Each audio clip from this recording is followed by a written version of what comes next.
So why don't we start there? Just give an overview of for those who don't know your story about what happened. Well, I was 19. All I wanted to do in life was become a commercial airline pilot, travel the world, see everything, and go everywhere and have everything.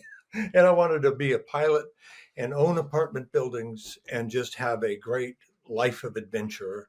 Well, I was 19 years old and I was following that plan.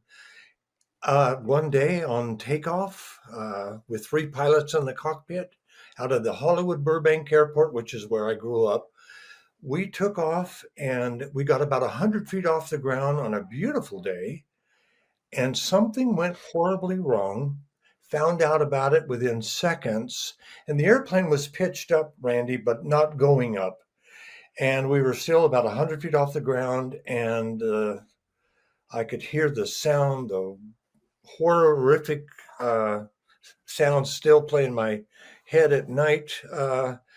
We crashed into a building 7 stories tall in the middle of a cemetery, and we impacted it according to the National Transportation Safety Board, at 135 miles an hour, and it was solid. It was a not a glance off of, but we just slammed into it and then fell 70 feet down to the ground at least.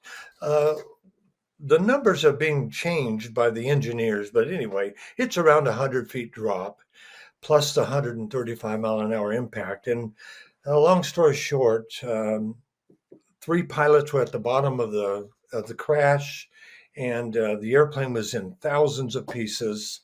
Um, and I'm looking down at 3 bodies and I have no idea what I'm seeing for the first few seconds. And then I realized, oh my gosh, that's Gene. He was clearly dead. Oh my gosh, this is Chuck. This is my flight instructor, my mentor. He seemed dead to me.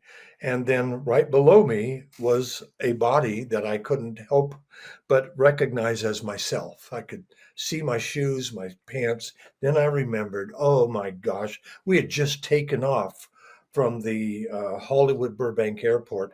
And here I was hovering above the crash scene, 15, 20 feet above it, having no idea why I'm looking and seeing all this. And I think this is what happens to people when they die.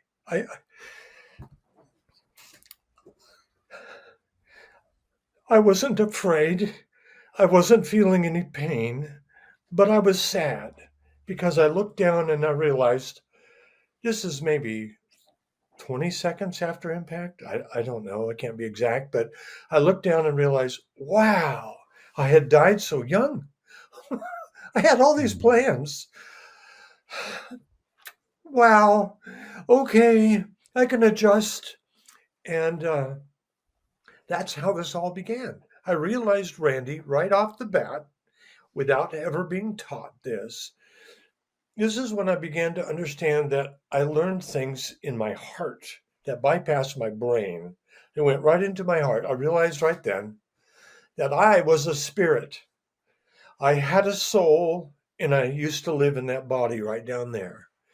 And my spirit is the real me. That's who your viewers right now, you are, if I may speak to you, to your viewers, you are a spirit.